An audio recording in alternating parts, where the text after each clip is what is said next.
बरतानवी east India company बरसगीर में कारोबारी मौक़े की तलाश के लिए तश्कील दिया जाने वाला एक तजारती इदारा था, जिसने बरसगीर में कारोबार के अलावा तख्त व ताज पर भी नज़रें मरकूज़ कर लीं और यहाँ बरतानिया के कब्ज़े की राह हमवार की। 1857 की जंग आज़ादी तक हिंदुस्तान में ईस्ट इंडिया कंपनी का राज था।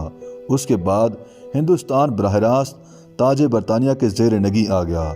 आज हम आपको बरसगीर में ईस्ट इंडिया कंपनी के उरूज और जवाल की कहानी सुनाएंगे।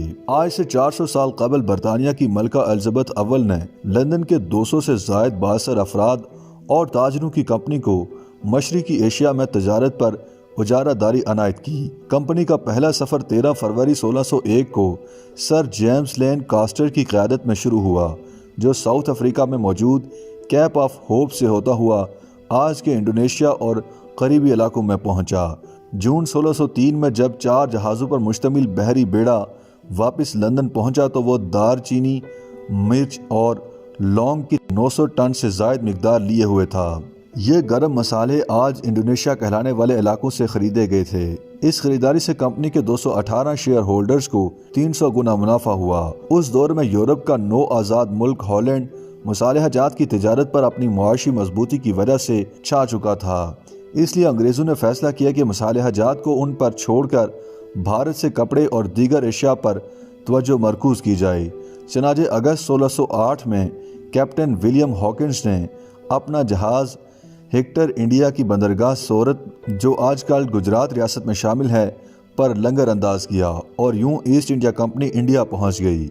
कैप्टन हॉकिंस को इंडिया पहुंचकर अंदाज़ा हो गया कि मुग़ल हुक्मरानों के इस मुल्क को फतह करने का सोचना भी पागलपन होगा।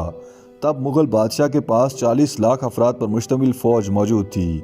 ईस्ट इंडिया कंपनी ने फैसला किया कि इंडिया में तजारत और कारोबार के लिए मुग़ल हुक्मरानों की रजामंदी से काम किया जाए, जिसके लिए कोहना मश्क सफारतकार सर थॉमस रो को 1615 में जहांगीर के दरबार में शाही एलची के तौर पर भेजा गया।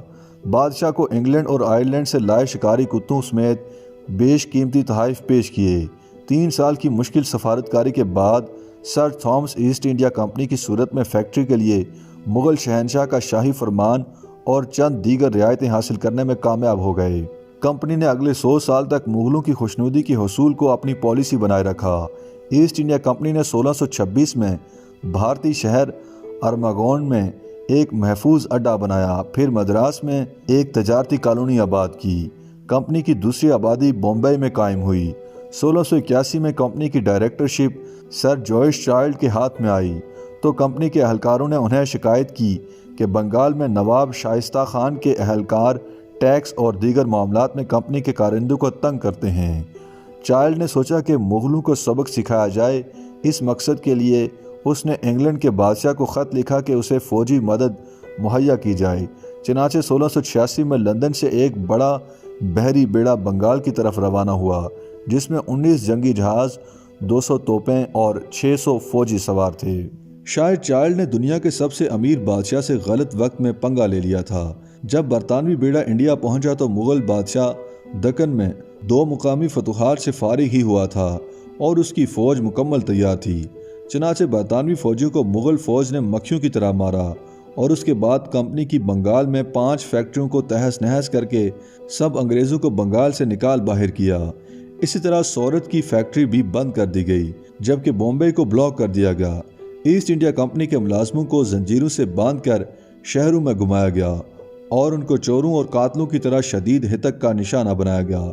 चनाचे ईस्ट इंडिया कंपनी के पास मुआफ़ी मांगने और अपनी फैक्ट्रियों की वापसी के लिए बादशाह के दरबार में भकारियों की तरह पेश होने के सिवा कोई चारा न रहा। यूँ बिलाखिर औरंगज़ेब ने 1690 में ईस्ट इंडिया कंपनी को मुआफ़ी दे दी। 1707 में औरंगज़ेब की वफ़ात के बाद उसकी सख्त गिर पॉलिसियों के ख़िलाफ़ इंडिया के मुख्तलिफ इलाकों के हिंदुओं और दीगर लोगों का लावा फटा तो ईस्ट इंडिया कंपनी ने भी अपनी पॉलिसी बदल ली। इस दौरान यूरोप में सनती इनकलाब आया, जिसकी बदौलत जंगी टेक्नोलॉजी में भी यूरोपियों को बरतरी हासिल हो गई और वो अपनी छोटी मगर मौसर फ़ौज के ज़रिए मुग़लों और दीगर हुक्मरानों की पुरानी टेक्नोलॉजी से मुसल्लह बड़ी फ़ौजों को शिकस्त देते गए। मैसूर के शेर कहलाने वाले टीपू सुल्तान ने फ्रांस की तकनीकी मावनत से कंपनी की हकीकी बड़ी मुज़ाहमत की और कंपनी को 2 जंगों में शिकस्त भी दी। ताहम इंडिया के ही दीगर हुक्मरानों को साथ मिलाकर कंपनी ने बिलाखिर टीपू सुल्तान पर भी काबू पा लिया और जब 1799 में कंपनी के गवर्नर जनरल लॉर्ड वेल्सले को टीपू की जंग में मारे जाने की खबर सुनाई गई तो उसने अपना गिलास हवा में बुलंद करते हुए कहा कि आज मैं इंडिया की लाश पर जश्न मना रहा हूँ। 1813 में बरतानवी पार्लियामेंट ने सदियों बाद ईस्ट इंडिया कंपनी की इंडिया में तजारत पर उजारादारी ख़त्म करते हुए दीगर बरतानवी कंपनियों को भी इंडिया में कारोबार करने और दफातर खोलने की इजाज़त दी।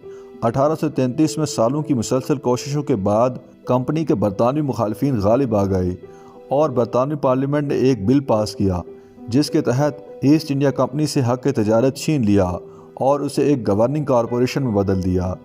1857 की जंग आज़ादी में कंपनी के अपने भर्ती शुदा सिपाहियों ने उसके खिलाफ बगावत कर दी तो बरतानिया ने फैसला कर लिया कि बहुत हो गया।